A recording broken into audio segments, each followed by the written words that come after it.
The P0420 OBD code indicates an issue with the catalytic converter in the vehicle. It may not be functioning properly and is not effectively reducing harmful emissions like carbon monoxide. Bear in mind, however, that it is possible to have a false P0420 if you have misfiring, ignition, intake, fuel, or other combustion-related issues.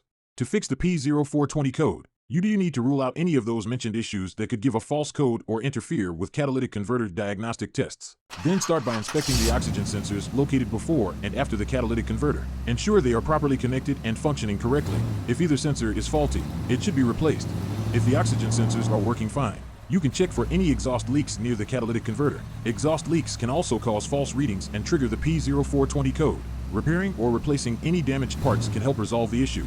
If none of these steps solve the problem, it is likely that the catalytic converter itself is dirty or damaged and needs replacement. If it's dirty, you can use catalytic converter cleaner and see if that improves the condition. If not, it may be that the converter needs to be replaced. For an experienced mechanic, this may take a couple hours to replace. For an average DIYer, it can take several hours depending on your skill and experience. If you don't already own a good OBD scanner and you're planning on doing all car repairs yourself, you should really consider getting one. There are links in the description for helpful OBD tools that will undoubtedly save you time and money, as well as help your car run optimally. We hope this video was helpful to you. If it was, please give it a like. Thanks for watching and good luck on your repair.